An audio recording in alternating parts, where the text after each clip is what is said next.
Dear students, welcome to today's session.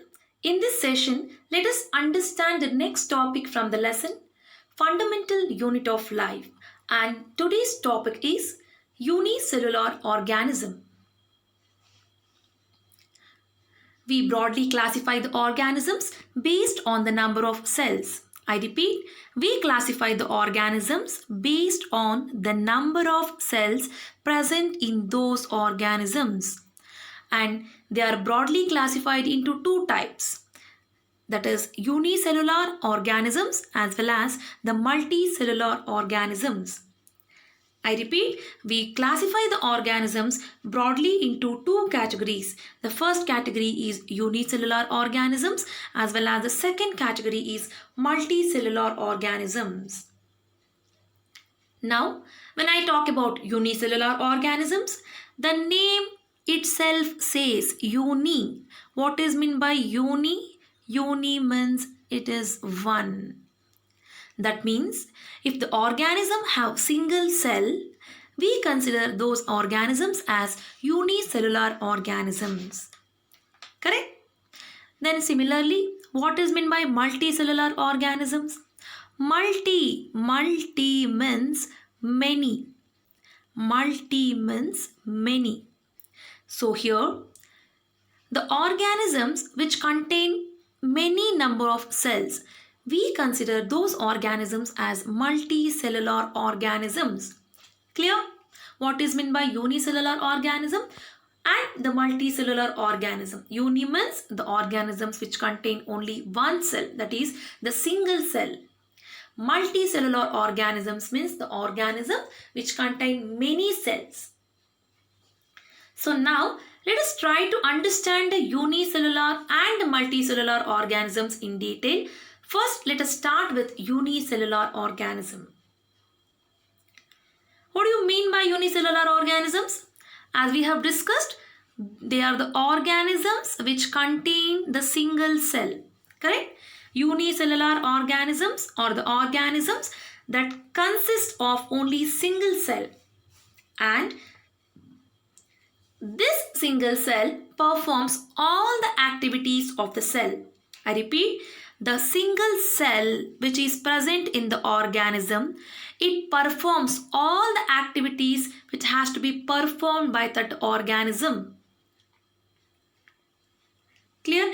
Everything is depending on this only one cell. So in case of single cell, as they perform all the basic functions that is required by the organisms to survive. I repeat, this cell which is present in that organism, it perform all the basic functions. The basic functions may be taking the food inside or digestion of food, excretion of food. All the functions which has to be performed by the organism will be performed by the only one cell which is present in this organism. And they do not have any specialized cells for the functions of the body. What is meant by specialized cell? Take an example of, in the case of multicellular organisms, their body structure is very complex.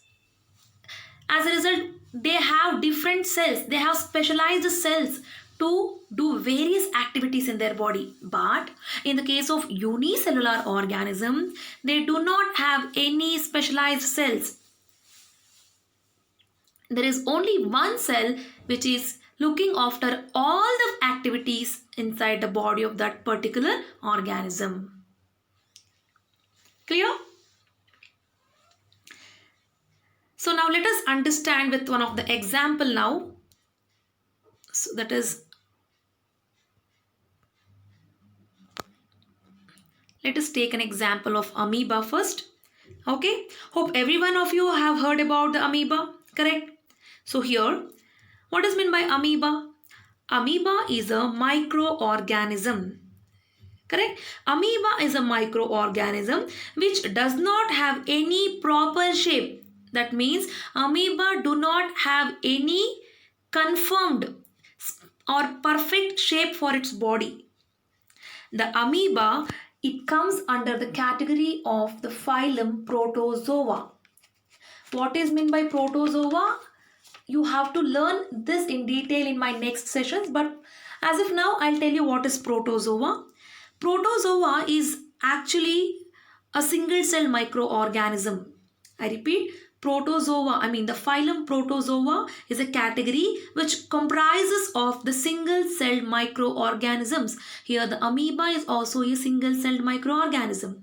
Correct? So this amoeba looks like as it is not having any proper shape. The entire body of amoeba is just having only one cell. Okay, the entire body of the amoeba is having only one cell, and this one cell which is present in the body of the amoeba looks after all the functions of the amoeba.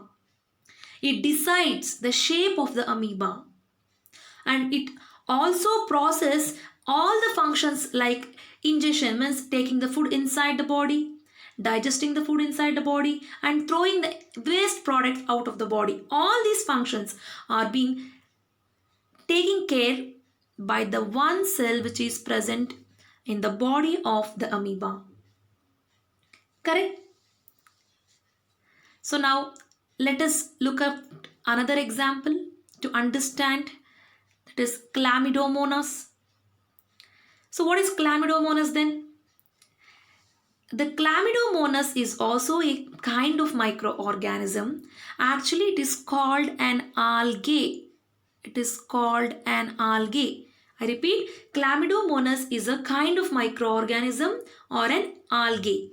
When I say algae, what is algae? You would have seen a green colored structure which is present over the surface of the water. Over the surface of the water, you might have seen the green colored structure present on the water bodies. Correct. And those green color structures which are present over the surface of the water or the damp regions, we call them as Chlamydomonas or an algae. And Chlamydomonas are also kind of protozoas. They also have the single cell, and this single cell performs all the activities of the Chlamydomonas. Clear? Let us quickly go through these points once again. As I told you, what is Chlamydomonas? What are Chlamydomonas? They are the microorganisms, or we can also call them as an algae. And this algae is green colored structure. It is present over the surface of the water bodies or where there is the moist region. It is also called as the damp region. Chlamydomonas are a kind of protozoas. What are protozoas? I have told you already. Protozoas are the phylum or the category which comprises of the single-celled microorganisms. Clear? And as I told you, the Chlamydomonas also, you can look at this, the structure of Chlamydomonas.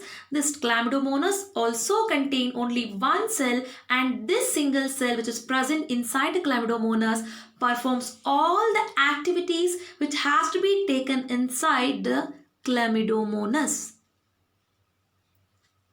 Clear? So, we'll go ahead with one more example, that is Paramecium. You have also heard about Paramecium, correct? What is Paramecium? Again, a Paramecium, it is a protozoa. Actually, the Paramecium is a ciliated protozoa. What is meant by ciliated protozoa then? It means the protozoas with ciliated structures. When I say cilia, what is meant by cilia?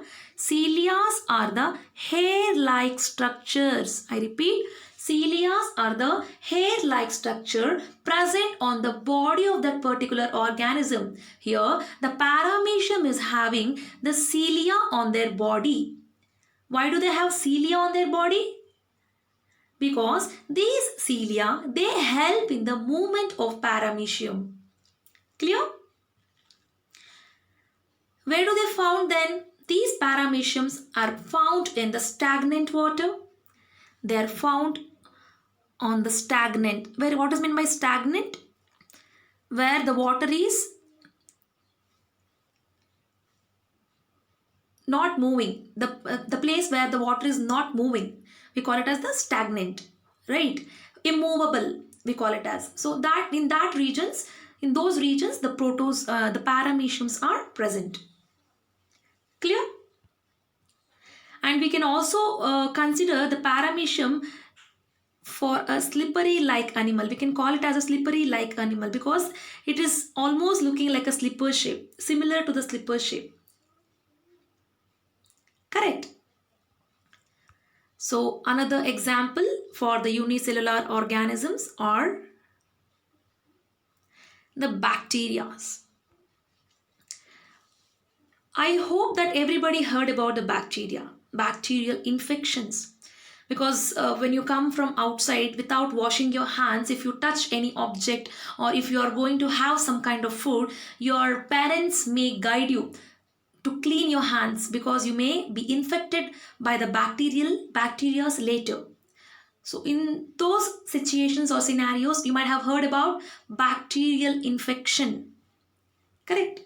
So you are familiar with the word called bacteria. Actually, this bacteria is also a microorganisms, but they have different sizes and shapes. Bacteria have different sizes as well as the shapes. Correct. And this bacteria was the first forms of life which appeared on the earth.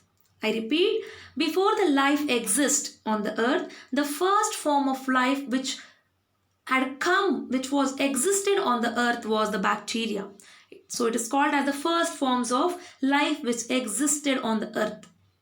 We generally find the bacteria in soil.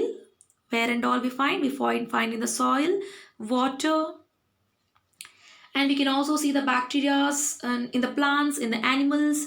When we say the bacterial infection, we can see the bacteria inside our body. Correct? So they are found in the various regions. And we often say that there will be a bacterial infection. Just now I have discussed, right? So when I say bacterial infection, then that means the bacteria are present inside our body. That is the body of that particular organism. It may be animal or maybe when I talk about we, then it is the animals. When I talk about the plants, yes, the plants are also having the bacteria. Correct? So if we look at this image, we can see the different shapes of the bacteria. You can look at this image. This shows the different shapes of the bacteria. So the shapes may be the spherical. It is maybe the spherical shape. Or maybe the oval shape.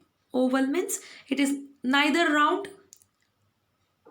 It looks like this, right? It may be oval shape or maybe the elongated, this kind of elongated shape. Correct? So we can find the different shapes and sizes of the bacteria. So these are some of the now examples for bacteria. And you know, when I talk about a single cell, we have found that so many types of microorganisms exist with a single cell. Correct? So that means that organism which is having the single cell perform all the activities inside the body of that particular organism. It may be the bacteria, we have seen the amoebas, we have seen the paramecium, chlamydomonas. Correct? All these are having the single cell and these perform the activities, various activities of that particular organism. Clear? So in my next session, I'll start with the explanation for the multicellular organism. So do watch the next video. Thank you.